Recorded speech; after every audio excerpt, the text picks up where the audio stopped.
नमस्कार, आदाब, सत श्री अकाल मेरे दोस्तों। आ गया आपका होस्ट और दोस्त प्रतीक सिंह लेकर के प्रमुख तथ्यों के साथ आपका पॉलिटी वीडियो का अगला क्लास। आज वीडियो नंबर 40 है दोस्तों। आपका शिक्षक भर्ती कला संकाय वालों के लिए विशेषकर डिजाइन किया गया, मगर सभी एग्जाम्स के लिए महत्वपूर्ण, क्योंकि हर एग्जाम में संविधान आता है और हर एग्जाम में जहाँ संविधान आता है वहाँ क्वेश्चन यहीं से आएगा। ये देखने आपको मिलने वाला है एग्जाम में। सर आज हम पढ़ रहे हैं, अभी तक हम भाग 5 ही पढ़ रहे हैं। इसका मतलब हम भाग 5 के एक भी हिस्से को नहीं छोड़ रहे हैं। जहाँ सबसे ज़्यादा संविधान का क्वेश्चन इसी भाग से आता है, वहीं इस भाग में हम बहुत गहनता से पढ़ रहे हैं। तो इस भाग 5 में, जिसका नाम है संघ सरकार या संघ, उसमें दोस्तों भारतीय संसद का भी, केवल भारतीय संसद से जुड़ा हुआ हम आपका आज का हमारा 8वां वीडियो हम आज पढ़ रहे हैं।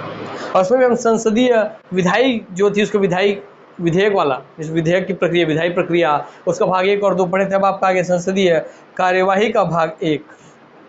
तो संसदीय कार्यवाही का जब भाग 1 देख रहे हैं, इसके बाद आप संसदीय कार्यवाही का भाग 2 देखेंगे।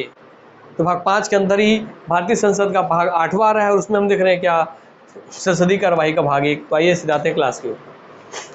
जैसा कि आपको पता चल चुका है कि भाग संविधान में 22 भाग होते हैं, उसमें 395 अनुच्छेद होते हैं, 12 अनुसूची अलग से हैं। उन 22 भागों में सभी भाग, उनके नाम, उनके अनुच्छेद पूरे टेबल बने हुए हैं। ये स्लाइड, यह स्लाइड और यह स्लाइड, ये आपको पूरे 22 भाग, उन भागों के नाम, उनके अनुच्छेद याद करने हैं हर दिन। मैं हर दिन समय बचता है तो इस क्लास के लास्ट में एक बार रिवीजन करवा देता हूँ। मगर आप में से जो बच्चे नए हैं उनको हर दिन एक भाग, उसका नाम, उसका अनुच्छेद याद करते चलिए। इस तरीके से 22 क्लासेस में या 22 वीडियो में आपके पूरे भाग, उसके नाम, उसका अनुच्छेद कंप्लीट हो जाएंगे, पूर्ण हो जाएंगे। ठीक, तो उस पर अगर कूट में बनता है कि कौन से भाग में कौन से भाग का नाम क्या है, किस भाग में कितना अनुच्छेद आता है, इससे बहुत सारा आपको मदद मिलेगा इस समझने में। क्लियर? चलिए आज हम अपने मेन मुद्दे पे आते हैं। ठीक, उसकी कार्यवाही, संसद की कार्यवाही पार्ट 1। तो संसद की कार्यवाही पार्ट 1 में हम आते हैं तो सभा का प्रथम घंटा प्रश्नकाल होता है, जिसको 11 से 12 बजे तक का कहते हैं। इसमें 3 प्रकार के प्रश्न पूछे जाते हैं। संसद की कार्यवाही ऐसे ही होती है। संसद में कार्यवाही मतलब जब संसद में लोग हर दिन जाते हैं, प्रवेश करते हैं, फिर बैठ के किसी चीज़ पर चर्चा करते हैं। तो संसद, जैसे आप स्कूल जाते होंगे, स्कूल सुबह 7 से 12 बजे तक चलता होगा, तो आप 7 बजे घुसे, फिर 12 बजे तक आप पढ़े, बीच में लंच हो, सब अलग है। वैसे ही दोस्तों यहाँ भी संसद में भी है कि संसद में जब सब संसद घुस गए तो 11 से लेकर के 12 बजे, समझिए उनका क्लास चालू हो रहा है 11 बजे से, तो 11 से लेकर 12 बजे तक उनका जो क्लास चलता है वो सब्जेक्ट, जैसे आपका हमारे फिजिक्स का चलता है तो उनका चल रहा है प्रश्नकाल का। रात इस काल में, इस समय में से 1 घंटे काल में उनसे प्रश्न पूछे जाएंगे। इसलिए याद रखिए, सबसे पहला संसद की कार्यवाही में सबसे पहला काल कौन सा होता है? सबसे पहली कार्यवाही क्या होती है? प्रश्नकाल का। तो प्रश्नकाल क्या होता है? सभा का प्रथम घंटा, अर्थात जिस दिन सभा बैठ रही है उस सभा का सबसे पहला घंटा ही प्रश्नकाल कहलाता है। तो पूछता है क्वेश्चन, याद रखेंगे कि सभा का प्रथम घंटा क्या कहलाता है? सभा का प्रथम घंटा प्रश्नकाल होता है, जिसका समय होता है, समय पूछ देता है 11 से 12 बजे तक। और इस प्रश्नकाल में प्रश्न पूछेंगे भैया इस काल में, तो 3 प्रकार के प्रश्न पूछे जाते हैं। कितने प्रकार के? 3 प्रकार के। सभा का प्रथम घंटा 11 से 12। आइए देखते हैं भैया 3 प्रकार के प्रश्न कौन कौन से हैं। सब 3 प्रकार के प्रश्न है। तारांकित प्रश्न, अतारांकित प्रश्न और है दोस्तों अल्प सूचना प्रश्न। तो 3 प्रकार के प्रश्न कौन कौन से हैं? तारांकित प्रश्न, अतारांकित प्रश्न और अल्प सूचना प्रश्न। इस तारांकित मतलब तारा तारा होता है, तारा तारा स्टार बोलते हैं, जैसे आप ऐसे लिखते हैं, जो स्टार देखते हैं इसको स्टार बोलते हैं इंग्लिश में, इसको हिंदी में हम तारा बोलते हैं। यस सर, तारा। तो ही तारा वाला बोल रहे हैं कि मान लीजिए अगर मेरे पास ऐसे 3 4 5 6 ऐसे 6 क्वेश्चन हैं, मगर मैं उनमें से किसी क्वेश्चन के सामने ऐसे स्टार बना दिया, पहले वाले क्वेश्चन के आगे, तीसरे वाले के आगे और सीधा लास्ट वाले के आगे। तो जो जिस क्वेश्चन पे मैं स्टार बनाया हूँ, मतलब मैं चाह रहा हूँ कि इन प्रश्नों में इस क्वेश्चन को अलग से देखे। क्यों ये देखे? क्योंकि भैया इनका जिन जिन क्वेश्चंस पे मैंने प्रश्न बनाया है उस क्वेश्चन का आंसर मैं जल्दी से जल्दी चाहता हूँ। ठीक है, जल्दी से जल्दी चाहता हूँ और उसमें मैं आपसे चर्चा पर चर्चा करना चाहता हूँ। अर्थात इन जिन जिन क्वेश्चन पे मैंने स्टार लगाया है इन क्वेश्चंस का आंसर मैं आपसे मौखिक चाहता हूँ, लिखित रूप में नहीं, मौखिक रूप में चाहता हूँ। इसलिए बोलते हैं दोस्तों तारांकित प्रश्न, स्टार्ड क्वेश्चन, है ना, स्टार्ड क्वेश्चन, इसमें स्टार लगा हुआ हो। तो जिस भी क्वेश्चन में स्टार लगा हुआ होता है उस क्वेश्चन का आंसर, ऐसा प्रश्न जिसका उत्तर मौखिक पूछा जाता है, वो उत्तर मौखिक पूछा जाता है। जब इस प्रकार के प्रश्नों में पूरक प्रश्न पूछे जाते हैं, क्वेश्चन बहुत इंपॉर्टेंट, पूरक प्रश्न पूछे जा सकते हैं। क्या पूरक प्रश्न पूछे जा सकते हैं? क्योंकि भैया आप बताइए, जब मैं आपसे मौखिक कोई चीज़ का क्वेश्चन पूछूंगा, जैसे मैंने बोला बताइए आपका नाम क्या है, तो आप बोलेंगे सर मेरा नाम प्रतीक सिंह है। आपके घर में कौन कौन, फिर मैं आपसे दूसरा क्वेश्चन पूछूं, पूरक प्रश्न, अच्छा आपके पिताजी का नाम क्या था, आप बोलेंगे भैया मेरे पिताजी का नाम श्री भगवान सिंह है। आप घर में कितने भाई बहन हैं, तो आप बोलेंगे हम लोग 5 भाई बहन हैं। आप कहाँ पे रहते हैं, तो हम रायगढ़ में रहते हैं। आप क्या करते हैं, तो मैं बच्चों को पढ़ाता हूँ। तो भैया जब मैं मौखिक रूप से रहेगा तभी तो मैं एक क्वेश्चन के बाद आपसे बार बार और क्वेश्चन पूछ पाऊंगा। यस, इसलिए पूरक क्वेश्चन का मतलब ये वही है कि एक क्वेश्चन पूरा होते ही दूसरा क्वेश्चन आप पूछ सकते हैं। और वैसे क्वेश्चन पे क्वेश्चन आप कब पूछ पाएंगे, जब भैया आंसर आपको मौखिक मिल रहा हो। इसलिए बस याद कर रखिए कि तारांकित प्रश्न में पूरक प्रश्न पूछ सकते हैं और उसका आंसर होता है मौखिक, या तारांकित प्रश्न मौखिक होता है इसीलिए उसमें पूरक प्रश्न पूछे जा सकते हैं। ठीक, आ गया अतारांकित, एक जिसमें स्टार बना हुआ था, एक होता है अतारांकित। ये प्रश्न इसमें कोई स्टार नहीं बना हुआ है, हाँ तो सर्व अतारांकित है। तो जितने भी अतारांकित प्रश्न है जिसमें स्टार नहीं बना हुआ है, इन प्रश्नों के उत्तर लिखित दिए जाते हैं। हमको इसका उत्तर लिखित चाहिए, उत्तर इसका हमें लिखित चाहिए, हमें इसका उत्तर लिखित चाहिए। अर्थात यहाँ पे पूरक प्रश्न नहीं पूछा जाता है, पूरक प्रश्न नहीं पूछा जाता है। क्योंकि भैया आपने मुझसे लिखित रूप में आंसर मांगा, मैंने आपको आंसर लिख के भेज दिया, तो भाई आप उससे वापस थोड़ी, आपको मैं लिख के लेटर भेजा तो उसमें लिखा मेरा नाम प्रतीक सिंह है, तो आप उस कागज़ से थोड़ी पूछ पाओगे कि बताओ आपके पापा का नाम क्या है, नहीं पूछ सकते। अर्थात लिखित वाले जो हिस्से होते हैं उसमें आपका लिखित उत्तर में आप पूरक प्रश्न नहीं पूछ सकते। मौखिक उत्तर में आप पूरक पूछ सकते हैं, लिखित उत्तर में आप पूरक नहीं पूछ सकते। मौखिक होता है स्टार वाला, लिखित होता है आपका अतारांकित वाला, बिना स्टार वाला। क्लियर? Yes sir. अब आगे तीसरा हिस्सा, अल्प सूचना प्रश्न। मैं उम्मीद कर रहा हूँ कि आपको बहुत ही अच्छे समझ में आ गया होगा, अब आप कभी भी डाउट में नहीं रहेंगे। ठीक है ना। अल्प सूचना प्रश्न, अविलंबनीय लोक महत्व के मुद्दे पर यह प्रश्न पूछा जाता है कि इस प्रश्न का उत्तर मौखिक रूप से 15 दिन के भीतर दिया जाना चाहिए एवं यह प्रश्न 10 दिन की समयावधि में पूछा जाता है। क्लियर हो गई बातें? यस। कहना क्या चाह रहा है सर? ये बुरा है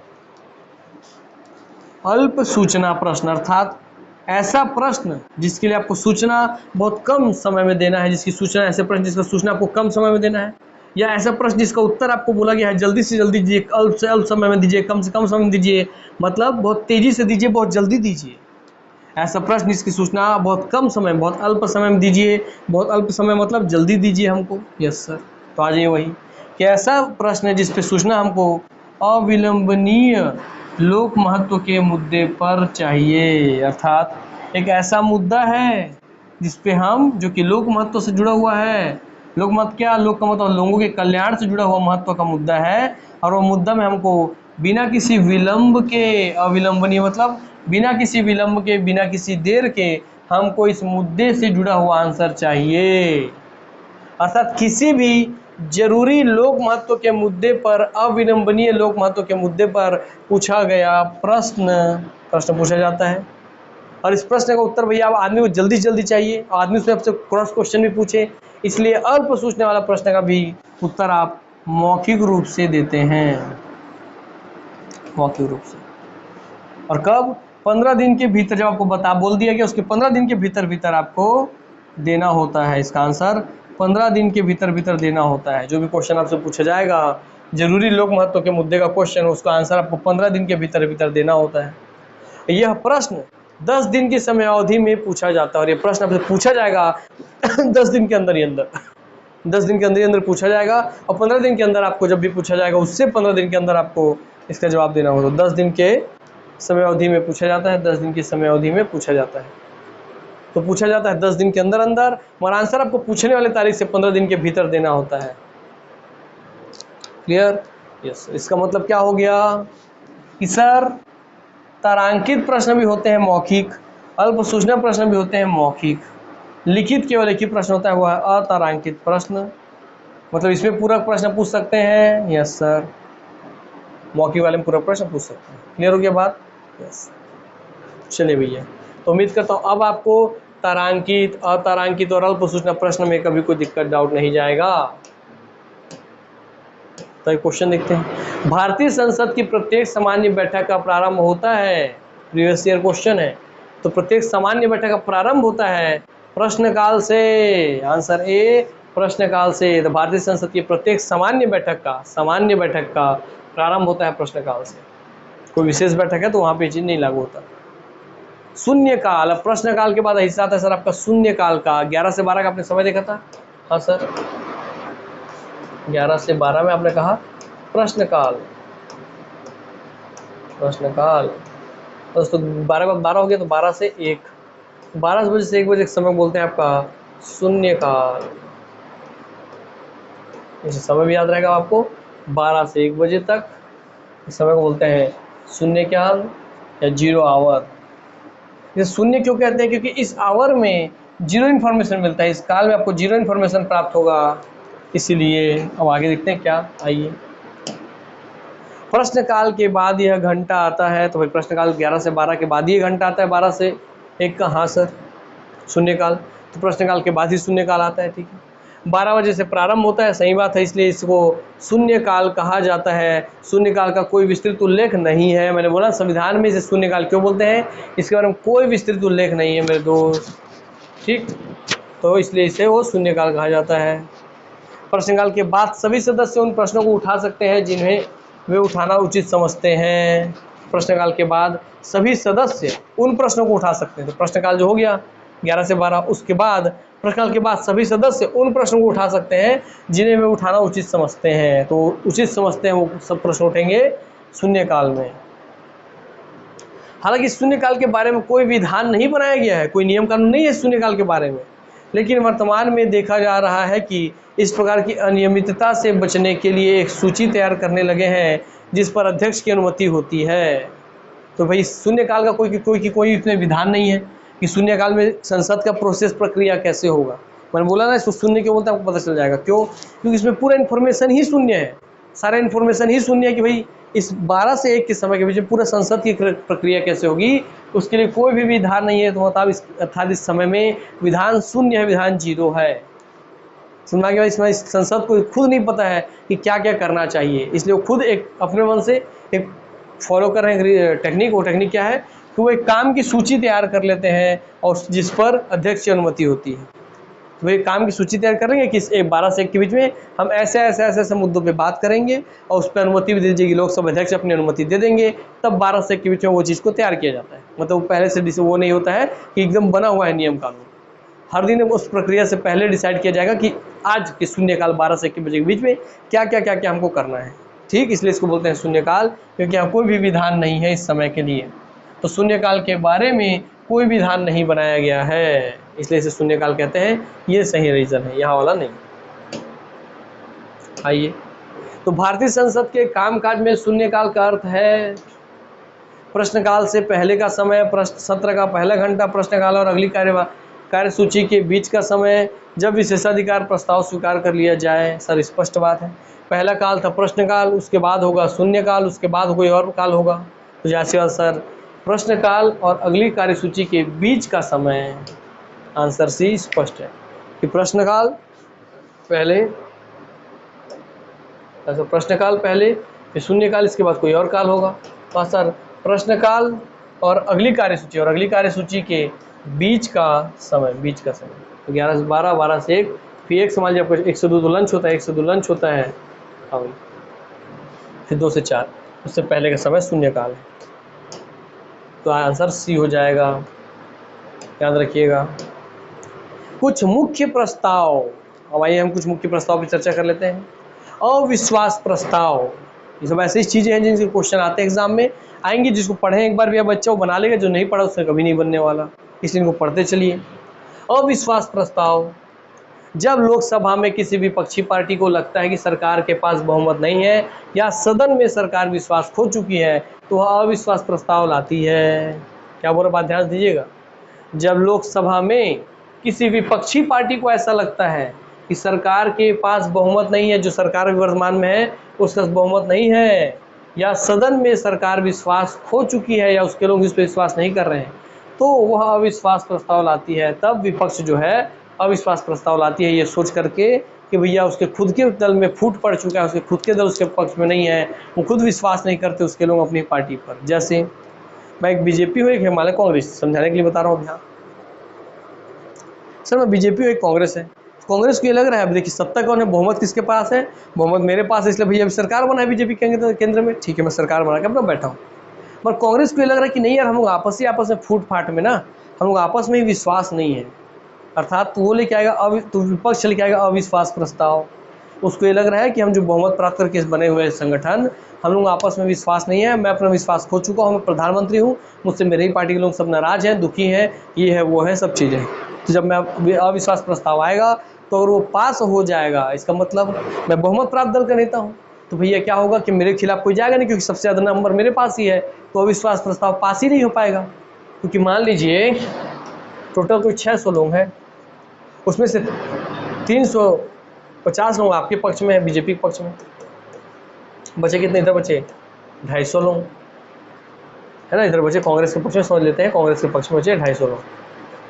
अब कांग्रेस ने क्या लिया सर, कांग्रेस ने ले आया अविश्वास प्रस्ताव, तो इसको पास कराने के लिए कितना चाहिए सर, 600 का आधा 350, इससे एक एक्स्ट्रा चाहिए, 600 का आधा 300, उससे एक एक्स्ट्रा चाहिए, तो बस सर अविश्वास प्रस्ताव आ गया, अविश्वास प्रस्ताव आ गया प्रस्ताव। इसको पास कराने के लिए आपको वोट कितना चाहिए, 301 वोट चाहिए।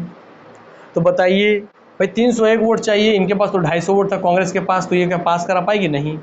इसका मतलब इसको क्या लग रहा है, इस 250 वाले कांग्रेस को क्या लग रहा है कि 301 वोट तभी मिल पाएगा जब मेरे 350 में से कुछ लोग आकर के इसके पक्ष में वोट दे दें, या इस तरफ आके वोट दे दें, और वो तभी होगा जब मेरे लोग मुझ में ही विश्वास ना करें, तभी तो मुझे अविश्वास कर रहे हैं, तभी तो मेरे खिलाफ जाके वोट कर रहे हैं। तो जब भी ऐसा होगा इसका मतलब मेरे ही लोग मेरे पक्ष में नहीं हैं और वो मुझे हटाना चाहते हैं, इसलिए विश्वास खो चुकी है तो अविश्वास प्रस्ताव लाती है। जब इसको लगता है विपक्षी पार्टी को कि जो सरकार है वो अपना विश्वास खो चुकी है, तब वो अविश्वास प्रस्ताव लाती है, ताकि अविश्वास प्रस्ताव अगर पास हो गया तो जो सत्ता पक्ष है उसको इस्तीफा देना पड़ता है। चलिए, इसे नो कॉन्फिडेंस मोशन भी कहते हैं। किसे नो कॉन्फिडेंस मोशन कहते हैं, अविश्वास प्रस्ताव को। क्यों, क्योंकि अब कोई कॉन्फिडेंस नहीं है, कोई भी कॉन्फिडेंस नहीं है, कोई भी कॉन्फिडेंस नहीं है कि हम सरकार में रहेंगे। जब कांग्रेस को ऐसा लगता है, विपक्ष को ऐसा लगता है कि अभी जो सरकार है उसमें किसी को कॉन्फिडेंस नहीं है कि भैया वो सरकार टिकेगी, चलिए अविश्वास प्रस्ताव ला के पास करवाते हैं और सरकार को गिराते हैं, ऐसा उनको लगता है। तो अविश्वास प्रस्ताव क्या है, जब लोकसभा में किसी विपक्षी पार्टी को लगता है कि सरकार के पास बहुमत नहीं है, उनको लग रहा है बस बहुमत नहीं है, या सदन में सरकार विश्वास खो चुकी है, तो अविश्वास प्रस्ताव लाती है, और इस अविश्वास प्रस्ताव को ही नो कॉन्फिडेंस मोशन बोलते हैं। भारतीय संविधान के अनुच्छेद 75 में कहा गया है कि केंद्रीय मंत्रिपरिषद लोकसभा के प्रति जवाबदेह है। आपने 75 पढ़ा था ना, उसमें आप पढ़े ना 75 अनुच्छेद 75 में आप पढ़े हैं कि हाँ सर, केंद्रीय मंत्रिपरिषद लोकसभा के प्रति सामुदायिक रूप से जवाबदेह है, अर्थात इस सदन में बहुमत हासिल होने पर ही मंत्रिपरिषद बनी रह सकती है। तो जब बहुमत है तभी तो भैया वो अब मंत्रिपरिषद बनी है, क्योंकि भाई जिसके पास बहुमत है वही अपनी सरकार बनाएगा, वही अपना प्रधानमंत्री बनाएगा और वही अन्य मंत्री बनाएगा। इसका मतलब जिसके पास भी बहुमत है वही मंत्रिपरिषद बना सकती है ना। और जो मंत्रिपरिषद बनती है ये लोकसभा के प्रति ही उत्तरदायी होती है, लोकसभा के प्रति ही जवाबदेह होती है, अनुच्छेद 75 में लिखा गया है। इसके खिलाफ अविश्वास प्रस्ताव पारित होने पर प्रधानमंत्री सहित मंत्रिपरिषद को इस्तीफा देना होता है, अर्थात क्योंकि ये लोकसभा के प्रति, क्योंकि जो मंत्रिपरिषद बनी ये पूरे लोकसभा के प्रति जवाबदेह है, और लोकसभा में अगर अविश्वास प्रस्ताव पास हो गया, इसका मतलब कि जो भी मंत्रिपरिषद उस पर लोग विश्वास नहीं करते हैं, अर्थात उसके खुद के पार्टी में लोग उस पर विश्वास नहीं करते हैं, इसका मतलब उनका सरकार इस्तीफा देना पड़ेगा, उस प्रेजेंट वर्ष सरकार को इस्तीफा देना पड़ेगा। तो इसके खिलाफ जो विश्वास प्रस्ताव अगर पारित हो जाता है तो प्रधानमंत्री के साथ साथ सारे मंत्रिपरिषद को इस्तीफा देना होता है, और फिर से चुनाव होगी दोस्तों। 50 सदस्यों के अविश्वास प्रस्ताव का प्रोसेस क्या है वो देख लीजिए, कि आप चाहते हैं कि मैं सदन में हूँ सर, मुझे अविश्वास प्रस्ताव लाना है, मैं कांग्रेस वाला हूँ, मुझे बीजेपी के खिलाफ अविश्वास प्रस्ताव लाना है। तो मान लीजिए मैं कांग्रेस वाला हूँ और मैं लाना चाहता हूँ बीजेपी के खिलाफ अविश्वास प्रस्ताव। मैं क्या कर रहा हूँ, मैं पहले 50 आदमी इकट्ठा किया, चलो भाई तुम 50 लोग बोलो, चलो अब हम 50 लोग इकट्ठा हो गए तो अब हम अविश्वास प्रस्ताव लेके आते हैं। तो 50 सदस्यों की सहमति पर यह प्रस्ताव लाया जाता है। ठीक, तो पहले 50 सदस्य सहमत हो कि हाँ भैया अविश्वास प्रस्ताव लेके आते हैं। मतलब ये 50 लोगों को ऐसा लगे कि हाँ भाई जो सत्ता पक्षधारी पार्टी है वो अपने से बहुमत सिद्ध नहीं कर पाएगी। ये प्रस्ताव लाने के बाद 10 दिन का समय सरकार को दिया जाता है। तो प्रस्ताव लाने के लिए कितने आदमी चाहिए, 50 सदस्यों की सहमति चाहिए। जब प्रस्ताव ला देते हैं उसके बाद 10 दिन का समय मिलता है सरकार को कि भैया वो इसके बारे में दिन डिसाइड करेगी किस दिन वो अविश्वास प्रस्ताव के ऊपर बैठक करेगा और अपना बहुमत सिद्ध करेगा। यदि बैठक में यह प्रस्ताव पारित हो जाता है तो सरकार कानूनी रूप से इस्तीफा देने के लिए बाध्य है, और यह कानूनी रूप से सरकार को इस्तीफा देना पड़ेगा मेरे दोस्त। अगर अविश्वास प्रस्ताव पारित हो गया तो सरकार को कानूनी रूप से इस्तीफा देना पड़ेगा। लेकिन यदि पारित न हो तो दूसरा अविश्वास प्रस्ताव तुरंत फिर आप नहीं ला सकते। अगर एक बार आप अविश्वास प्रस्ताव ले आए और वो फेल हो गया, वो पास नहीं हुआ, तो दूसरा अविश्वास प्रस्ताव आप 6 माह से पहले नहीं ला सकते हैं। समझ में आया बात? क्योंकि इससे आप कर करके बार बार, मान लीजिए भाई मैंने अविश्वास प्रस्ताव लाया और वो पास नहीं हुआ, तो फिर ले आ रहा हूँ कल, फिर ले आ रहा हूँ कल। अगर मैं ऐसे अविश्वास प्रस्ताव लाते रहूँ, सरकार बार बार अपनी बहुमत सिद्ध करता रहे, तो सरकार काम कब कर पाएगा? इसलिए अगर एक बार आप अविश्वास प्रस्ताव लाए और मैं अपना बहुमत सिद्ध कर दिया तो कम से कम 6 महीने तक आप दोबारा अविश्वास प्रस्ताव नहीं ला पाओगे, क्योंकि मैं अपना बहुमत सिद्ध किया हूँ। तो लेकिन यदि पारित न हो तो दूसरा विश्वास प्रस्ताव 6 माह से पूर्व नहीं आ सकता। इस प्रस्ताव में कारण बताया जाना आवश्यक नहीं होता है। यह बात पूछता है कि क्या अविश्वास प्रस्ताव क्यों लाया जा रहा है, इसका कारण बताना आवश्यक है क्या, या विश्वास प्रस्ताव जो लाया जाता है उसमें उसका कारण मेंशन किया जाता है क्या? तो आंसर है नहीं, इसमें कारण बताना आवश्यक नहीं होता है।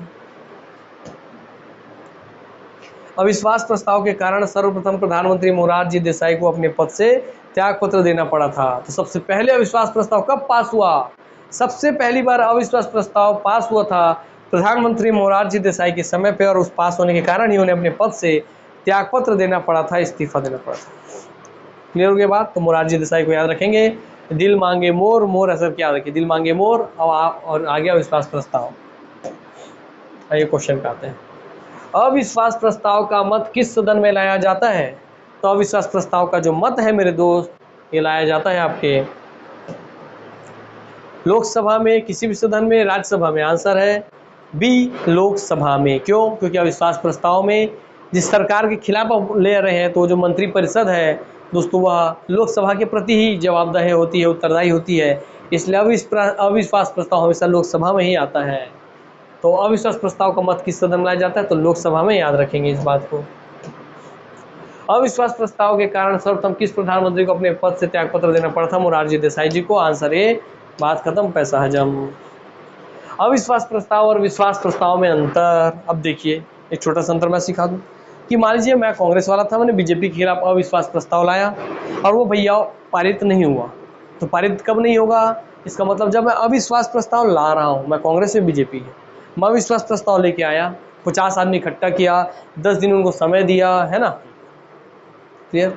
उसके बाद जब जो सत्ता पक्षधारी है बीजेपी वाले, मैं कांग्रेस वाला, तो बीजेपी वाले क्या बोलेगा कि चलो वो आएगा, डेट डिसाइड करेगा कि अविश्वास प्रस्ताव पे 10 दिन के अंदर अंदर 6वें दिन पे हम चर्चा करेंगे।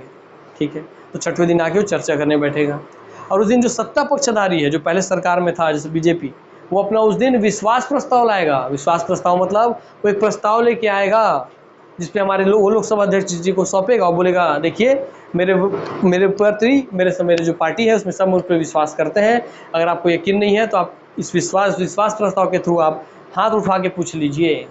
तो बोलेंगे भाई चलिए 600 लोग आप बैठे हैं, बताइए कौन कौन वर्तमान सरकार के पक्ष में है, तो सब ऐसे हाथ उठा दिए, ठक ठक ठक ठक ठक ठक ठक ठक ठक। तो 600 में से जैसे ही 300 से ज़्यादा लोग हाथ उठा दिए किसके पक्ष में, जो सरकार वर्तमान में, तो सरकार में क्या हो गया, बहुमत सिद्ध हो गया। क्या भाई उसी पक्ष के लोग अभी भी बहुमत में हैं, अभी भी उसमें विश्वास करते हैं। 600 में से आधा 300 होता है, 300 से एक 301 होना चाहिए था वोट, 301 नहीं, वो 350 वोट पूरा पाए हैं। इसका मतलब उनके लोगों में आपस में विश्वास है, तो उनकी सरकार नहीं गिरेगी। तो भैया वो विश्वास प्रस्ताव लाते हैं। ये दोनों ही प्रस्ताव संसदीय प्रक्रिया के अंग है जिसके तहत सदन में सरकार के बहुमत को जांचा जाता है। बोला ना, इसमें कुल मिला के बहुमत ही जांचे, 600 में से 300 वोट, 600 में से 351 वोट। हाँ सर, तो ये दोनों ही प्रस्ताव संसदीय प्रक्रिया के अंग हैं और इन दोनों के तहत अविश्वास प्रस्ताव के तहत या विश्वास प्रस्ताव के तहत सदन में सरकार के बहुमत को जांचा जाता है। तो इन दोनों प्रस्ताव का उद्देश्य क्या है? सरकार के बहुमत को जांचना कि जो वर्तमान प्रेजेंट में जो सरकार है वो 350 सीट लेकर के जीती थी, तब उसके बहुमत में 350 लोग हैं कि नहीं है। ठीक, सदन में अविश्वास प्रस्ताव हमेशा विपक्षी दलों द्वारा लाया जाता है। क्यों? क्योंकि भाई जो पक्ष में है वो अपने खिलाफ थोड़ी विश्वास लाएगा कि अपने खिलाफ लाया और खुद को गिरा दिया, नहीं। अविश्वास प्रस्ताव हमेशा विपक्ष द्वारा सत्ता पक्षधारी के खिलाफ लाया जाता है। तो अविश्वास प्रस्ताव हमेशा विपक्षी दलों द्वारा लाया जाता है, जबकि विश्वास प्रस्ताव अपना बहुमत दिखाने के लिए हमेशा सत्ताधारी दल लेकर आता है। तो विश्वास प्रस्ताव कौन लाता है? सत्ताधारी। अविश्वास प्रस्ताव विपक्ष। क्लियर? हाँ सर, याद रखिएगा ये अंतर, क्योंकि भैया अविश्वास प्रस्ताव लेके आए विपक्ष, तब तो अपना बहुमत सिद्ध करने के लिए विश्वास प्रस्ताव लाए कि देखिए हमारे प्रति अभी भी लोगों में विश्वास है। इसलिए अविश्वास प्रस्ताव विपक्ष लेके आता है दोस्तों विश्वास को सिद्ध करने के लिए। सत्ता पक्ष अपना विश्वास सिद्ध करता है। किन्हीं विशेष परिस्थितियों में राष्ट्रपति भी सरकार से सदन में विश्वास मत अर्जित करने के लिए कह सकते हैं। और कुछ विशेष परिस्थितियां कंडीशन हो ऐसी जिसकी वजह से राष्ट्रपति भी कह सकती है वर्तमान सरकार को कि आप अपना बहुमत सिद्ध कीजिए, आप विश्वास मत प्रस्तुत कीजिए। तो किन्हीं विशेष परिस्थितियों में राष्ट्रपति भी सरकार से सदन में विश्वास मत अर्जित करने के लिए कह सकता है। ये बात याद रखिएगा। यदि सरकार विश्वास मत जीत जाती है तो 15 दिन बाद विपक्ष पुनः सरकार के खिलाफ अविश्वास प्रस्ताव ला सकता है।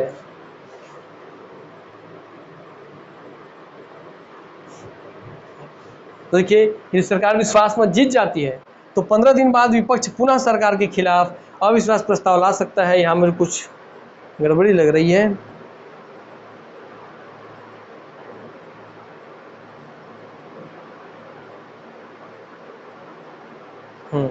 ठीक है, फिर ध्यान रखिए, आगे बढ़ते हैं। अब आता है दोस्तों, एक हो गया विश्वास प्रस्ताव, एक हो गया देखिए अविश्वास प्रस्ताव के उत्तर में ही विश्वास प्रस्ताव आता है। विपक्ष पार्टी अविश्वास प्रस्ताव लाएगी तो सत्ता पक्ष पार्टी अपना बहुमत सिद्ध करने के लिए विश्वास प्रस्ताव लाएगी। क्लियर हो गई बातें? तो अविश्वास के आंसर में ही विश्वास प्रस्ताव आता है। अब एक प्रस्ताव आ गया निंदा प्रस्ताव। इसमें निंदा करेंगे जैसे नाम से स्पष्ट है, यह अविश्वास प्रस्ताव से भिन्न होता है। इसमें उन सभी कारणों का उल्लेख होता है जिस कारण यह लाया जा रहा है। अर्थात इसे अविश्वास प्रस्ताव में कारण बताना जरूरी नहीं है, मगर अगर आप निंदा प्रस्ताव लाते हैं तो आप बताएंगे कि सरकार की किस नीतियों के चक्कर में आप उसकी निंदा कर रहे हैं, सरकार के किस कृत्य के चक्कर में, सरकार के किस एक्शन के चक्कर में आप उसकी निंदा कर रहे हैं।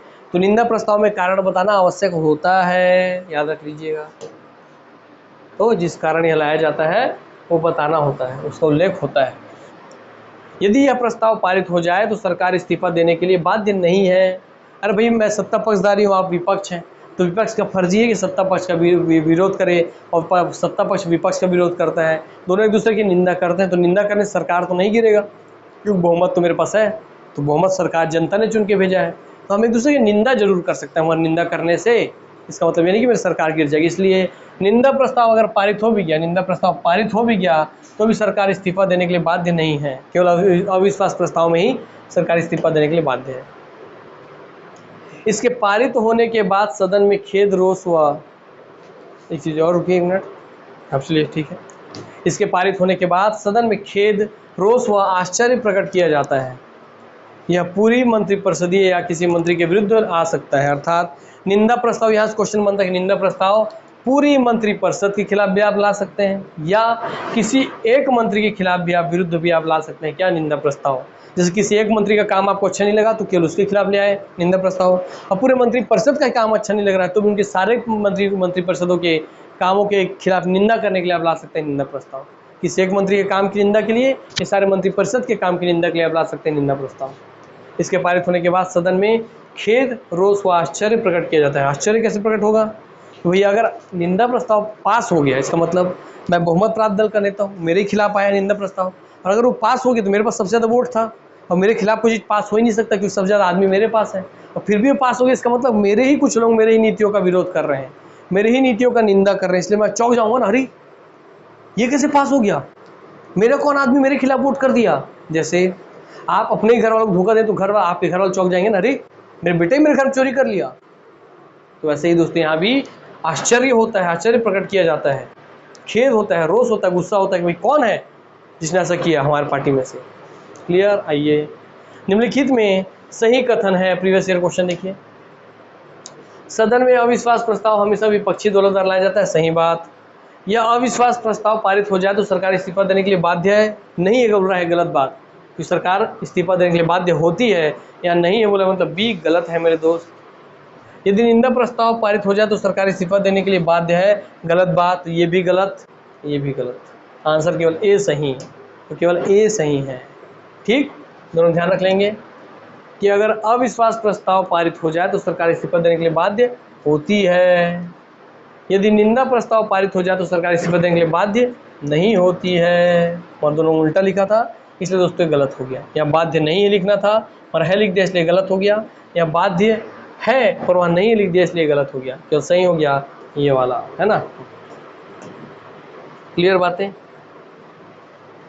यस।